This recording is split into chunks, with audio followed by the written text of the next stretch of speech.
नमस्कार दोस्तों, स्वागत है आपके अपने YouTube चैनल नॉलेज विद एकता में, जहां हम आपको झारखंड से जुड़े उन महत्वपूर्ण विषयों की सच्ची और गहरी जानकारी देते हैं जिन पर अक्सर कम बात होती है।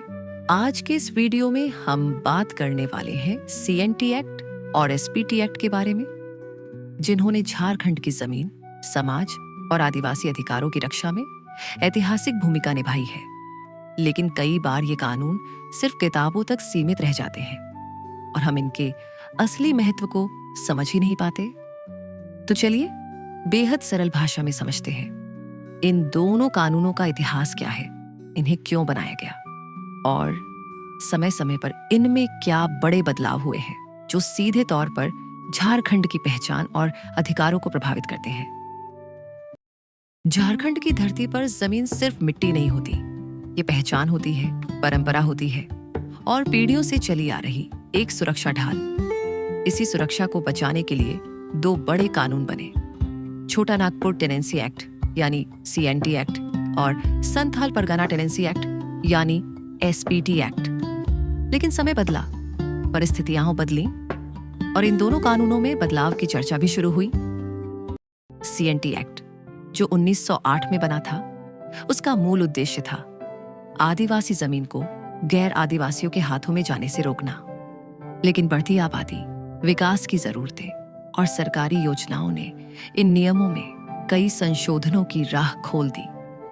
सबसे बड़ा बदलाव 1996 में देखा गया, जब यह प्रावधान जोड़ा गया कि ट्राइबल जमीन नॉन ट्राइबल को केवल डेप्यूटी कमिश्नर की अनुमति से दी जा सकती है।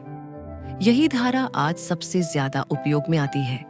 इसके बाद 2016 में एक बड़ा प्रयास हुआ, एक ऐसा प्रयास जिसने पूरे राज्य में आंदोलन खड़ा कर दिया।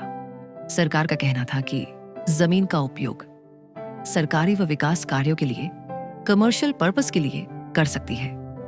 लेकिन ट्राइबल समाज ने इसे जमीन हथियाने का प्रयास और अपने हक पर चोट बताया।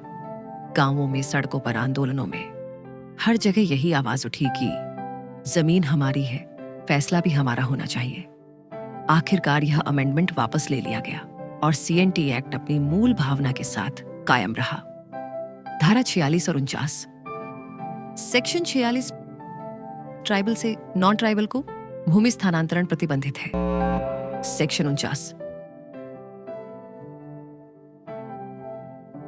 दूसरी ओर SPT एक्ट जो 1949 में संथाल परगना की जमीन सुरक्षा के लिए बना था, ये CNT से भी अधिक कठोर और सख्त है। SPT एक्ट कहता है कि संथाल परगना की जमीन किसी भी हालत में गैर आदिवासी को ट्रांसफर नहीं की जाएगी। यहां तक कि DC की अनुमति भी इस क्षेत्र में अंतिम समाधान नहीं होती। यही कारण है कि SPT आज भी झारखंड के सबसे मजबूत भूमि सुरक्षा कानूनों में माना जाता है। इन दोनों कानूनों में एक अनोखी परंपरा भी शामिल थी, बाहदारी सिस्टम, जहां जोतदार, मूल रैयत, अंडर रैयत और मंझी मिलकर गांव की जमीन और न्याय व्यवस्था संभालते थे। समय के साथ यह व्यवस्था कानूनी प्रावधानों में बदल गई और SPT एक्ट ने इस सांस्कृतिक आधार को अपने भीतर समेट लिया।